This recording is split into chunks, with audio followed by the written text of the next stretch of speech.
నమ్మకం అమ్మ లాంటిది. మా మీద మీ నమ్మకం మిమ్మల్ని తప్పకుండా అమ్మని చేస్తుంది.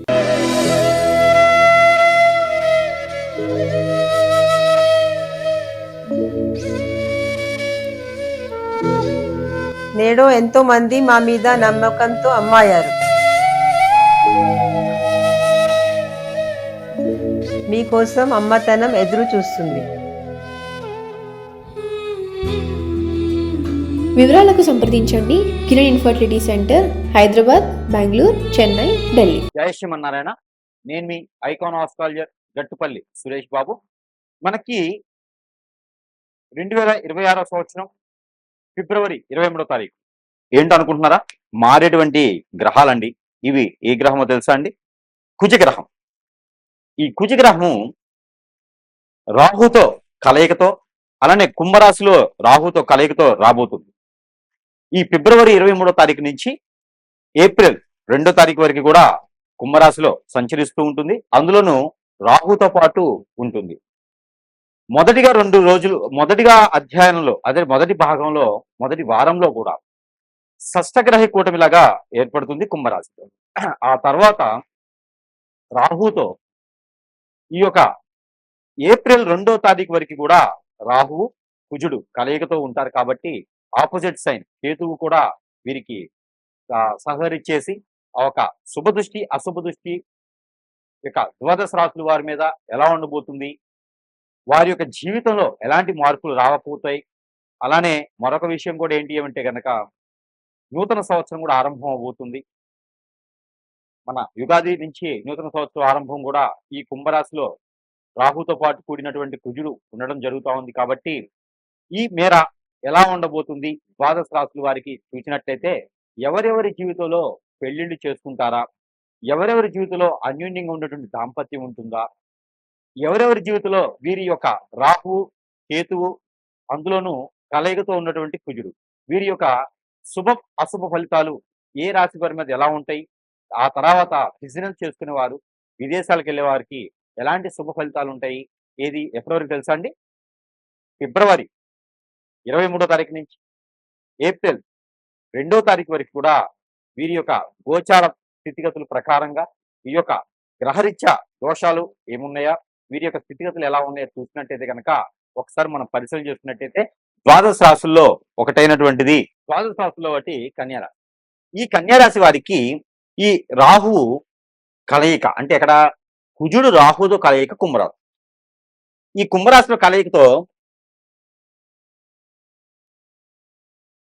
మీకు ఎప్పుడో ఎక్కడో గొడవలు అయి ఉండి అవి సమస్య పోయి ఉంటే అవి కూడా మళ్ళీ గెలుక్కొని మరి వారంతా మీదకి రావటం, ఎక్కడెక్కడ వదిలేసిన ఇవన్నీ కూడా మళ్ళీ మీ చుట్టూతో అష్టదిబ్బంది అయిపోవడం, మీ కాళ్ళకి చుట్టుకోవడం, పెళ్ళై భార్య భర్త దూరమై ఉంటే కూడా అవి కూడా మీ దగ్గరికి ఇబ్బంది కలిగించడం. ఇక మీరు ఏదైనా వ్యాపారం పెట్టి నష్టపోయి ఉంటే కూడా, అసలు మీరు కన్యారాశి వారు కాబట్టి వ్యాపారం పెట్టరు, అంటే మాటలతోనే డబ్బు సంపాదిస్తారు. కాబట్టి ఎక్కడైనా మైమరచిపోయి డబ్బు పెట్టి ఉండి ఆ డబ్బులు నష్టపోయినా కూడా వదిలేస్తారు. అవన్నీ కూడా ఇప్పుడు మళ్ళీ మీకు పీక చుట్టుకుంటాయి. మీకు ఇప్పుడు పీక చుట్టుకునేలా ఉన్నాయి. బ్యాంకింగ్లో లోన్లు కానీ, చిట్టిపాట్లు కానీ ఏమైనా ఉన్నాయా? మీ ఇంట్లో వాళ్ళు మిమ్మల్ని ఇబ్బంది పెట్టేటువంటి వచ్చినట్టు కనిపిస్తుంది. మీరు ఎవరైతే నమ్ముతారో, ఎవరితో మీకు అండగా ఉంటారో వారందరూ కూడా మిమ్మల్ని ఇబ్బంది పెట్టేలా కనిపిస్తున్నారు. తప్పించుకోలేదు మీరు. కానీ కొంచెం జాగ్రత్తగా ఉండండి. మీరు చేసేటువంటి దాంట్లో ఎవరిని ఇన్వాల్వ్ చేయకండి. మీకు మీరే ఇండిపెండెంట్‌గా ఉండండి. మీరు ఏం చేసినా ఎవరికీ ఏమి తెలియనీయకండి. అలా అని చెప్పి కన్యారాశి వారు కాబట్టి తప్పు చేయరు. ఇంకా కూడా మీకు మీ మీద పడేటి కళ్ళు చాలా ఉన్నాయి కాబట్టి మీకు తెలియకుండానే మీ మీద అష్టదిబ్బందన, చేతబడి హిప్నటిజం, బ్లాక్ మ్యాజిక్ లాంటివి, కాళజాది లాంటివి, నరదిష్టి నరకొస్తో పాటు మీకు కనిపిస్తా ఉన్నాయి. మీరు ఏ పని చేసినా ముందుకెళ్ళకపోవడం, స్ట్రెస్ అవ్వటం, కోపం ఎక్కువ రావటం, చిరాకు రావటం ఇలాంటివి కనిపిస్తున్నాయి. కాబట్టి అలాంటిది ఏమైనా ఉంటే జాతక ప్రకారంగా కాదది. ఖచ్చితంగా గురువుగారికి సంప్రదించండి. అలాంటి మార్గాలు ఏమైనా ఉంటే కనుక వాటికి తొలగేలా చూసుకోవచ్చు. ఇంకోటి మన ప్రేక్షకులకు అందరికీ కూడా తెలియజేసింది ఏంటంటే కనుక ఏదైనా గ్రహరీత్య దోషాలు, ప్రకృతి దోషాలు ఎవరైనా ఏదైనా చేయిస్తే కూడా అవన్నీ కూడా పటాపంచలయ్యేదానికి కొన్ని రకాల వస్తువులు అయితే మన దగ్గర అవైలబుల్ అంటే లభ్యపడుతూ ఉన్నాయి. ఇవన్నీ కూడా మీరు సమీప దూరం నుంచే మీరు తీసుకోవచ్చు. సరసమైన ధరల్లోనే మీకు లభ్యపడుతున్నాయి కాబట్టి ఎవరికైనా కావాలంటే కూడా సంప్రదించవచ్చు. ఇక ఈ చిన్నపాటి పరిహారం చేసుకొని కూడా అదృష్టవంతులవ్వచ్చు. అలానే ఈ రాశి వారైతే గనక ఖచ్చితంగా ఇలాంటి పరిహారం ఒకటి చేసుకున్నట్లయితే మనం అనుకున్నట్టుగా మీలో ఉన్నటువంటి దోషాలే కావచ్చు, ఈ యొక్క రాహు కేతువుది, దాంతోపాటు కుజునిది, ఈ దోషాలు ఎవరికైతే ఉన్నాయో వారు ఎక్కువగా ఇలాంటి పరిహారం చేసుకోవడం ద్వారా అన్ని రకాల సానుకూలమైనటువంటి వాతావరణం అయితే మీకు లభ్యపడేదానికి అవకాశం ఉంది. కాబట్టి ఈ పరిహారం అయితే మీకోసం. ఎవరి జాతకంలో అయినా సరే రాహుకేతు దోషం ఉంది అనుకున్నప్పుడు ఈ యొక్క రాహువు కుజుడితో పాటు కుజుడు రాహుతో పాటు సంచరించేటప్పుడు, అది కూడా కుంభరాశిలో సంచరించేటప్పుడు ఈ యొక్క చిన్న పరిహారం చేసుకోవాలి. అది ఏమిటో తెలుసా అండి? ఉలవలు ఒక పావు కిలో, గోధుమలు ఒక పావు కిలో, పచ్చ పెసలు ఒక పావు కిలో, అలానే కందులు ఒక పావు కిలో, ఇవన్నీ కూడా తీసుకొని మీరు నైట్ పనుకునేటప్పుడు మీ వద్ద పెట్టుకొని పనుకోవాలి. అంటే మీ తల దగ్గర కావచ్చు, మీ పక్కన కావచ్చు పెట్టుకొని పనుకోవాలి. తెల్లవారి లేచిన తర్వాత ఇది మీరు మంగళవారం నైట్ చేయాలి. తెల్లవారి లేచిన తర్వాత అవన్నీ కూడా మీకు సమీప దూరంలో ఎక్కడైనా ఇవి నవగ్రహాలు ఉంటాయి. ఆ నవగ్రహాల దగ్గరికి తీసుకొని వెళ్ళి నవగ్రహాల చుట్టూతా 11 సార్లు ప్రదక్షిణ చేసుకుంటూ ఈ యొక్క మిశ్రమాలు ఏవైతే ఉన్నాయో ఈ తీసుకున్నటువంటి అన్ని కూడా వాటి మీద అభిషేకం చేసుకోవాలి. దాని ద్వారా మీకున్నటువంటి గ్రహరీత్యా దోషాలన్నీ కూడా చిటికలో పటాపంచలైపోయి మీకు వివాహాలు ప్రాప్తి పొందుతుంది. విదేశానికి శుభప్రదంగా వెళ్ళేదానికి ఉంటుంది. ఆర్థిక స్థితిగతులన్నీ కూడా మెరుగవుతాయి. అలానే మరొక పరిహారం, పెసర గుగ్గిళ్ళు ఉంటాయి. పెసలు ఉంటాయి కదా, అవి గుడాలు వండాలి.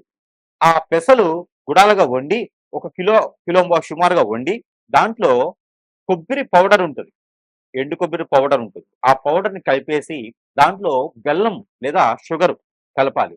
ఆ కలిపినేసినటువంటిది నైవేద్యం ఏదైతే ఉందో ఇది ఆలయంలో, ఎక్కడ రాముల వారి ఆలయంలో కానీ, కృష్ణ ఆలయంలో కానీ, ఎక్కడైనా శ్రీ వెంకటేశ్వర స్వామి వారి ఆలయాల్లో కానీ దీన్ని నైవేద్యంగా పెట్టాలి.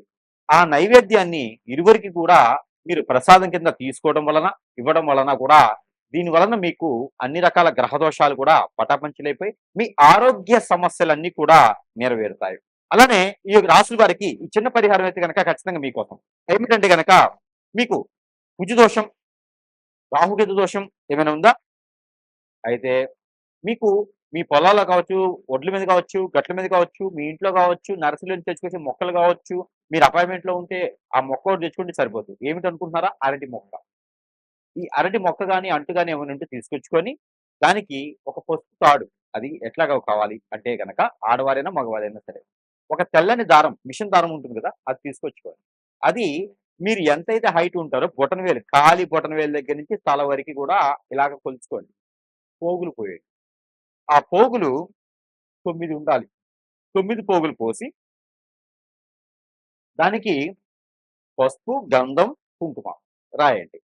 రాసిన తర్వాత ఆ దారానికి 7 ముళ్ళు వేయండి. 7 ముళ్ళు వేసిన తర్వాత దానికి ఒక పసుపు కొమ్ము కట్టండి. దానికి ఒక తమలపాకు కట్టండి. దానికి ఒక మామిడాకు కట్టండి. ఇలాగా కట్టినటువంటి ఆకులతో ఉన్నటువంటిది ఇది తీసుకొని వెళ్ళి ఆ ఒక గురువారం రోజు కానీ, మంగళవారం రోజు కానీ చేయాలి. ఇది ఎప్పుడు? ఏప్రిల్ 2వ తారీఖులోపు చేయండి. ఇది తీసుకొని వెళ్ళి ఆ అరటి కొమ్మకి, అరటి మొక్కకి కట్టేసేయండి. 3 ముళ్ళు వేసేసేయండి. వేసేటప్పుడు మీకున్నటువంటి దోషాలు ఏవైతే ఉన్నాయో ఆ దోషాలన్నీ కూడా మీకు ఇంతటితో పటాపంచలైపోవాలి, ఉపశమనం లభించాలి అని మొక్కుకోండి.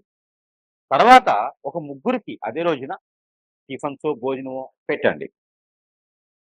ఇది అయిన తర్వాత చెట్టు తీసుకెళ్ళి మరుసటి రోజు ఒక నిద్ర చేసిన తర్వాత ఆ మొక్కను తీసుకుని వెళ్ళి ఎక్కడైనా ఆలయంలో కానీ స్థాపించండి.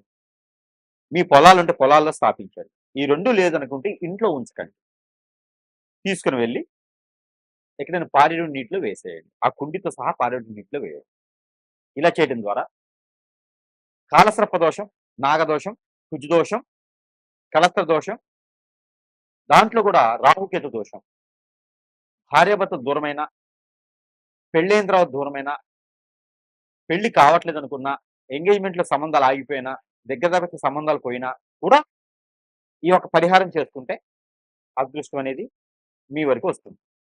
అలానే అదే అరటి మట్ట తీసుకొని అదే రోజున మట్టలో దీపారాధన చేసి 2 ఒత్తులేసి, ఆవు నెయ్యితో దీపారాధన చేసి నీటిలో వదలాలి. మనం కార్తీక మాసంలో వదులుతాం కదా! అలాగా నీటిలో వదలాలి. ఎక్కడైనా చెరువు, కుంట లేకపోతే మీ ఇంట్లో ఉన్నటువంటి గాబులు ఇట్లా బకెట్‌లో నీళ్లు పట్టి దాంట్లో వదలాలి. కొండెక్కేదా దాన్ని అలా వదిలేసేసేయాలి. ఇలా చేయడం ద్వారా ఆర్థిక సమస్యలు, ఆరోగ్య సమస్యలు కూడా మీకు ఇలా పటాపంచలైపోతాయి. ఈ ప్రయత్నాలు చేసుకొని అదృష్టవంతులవ్వండి.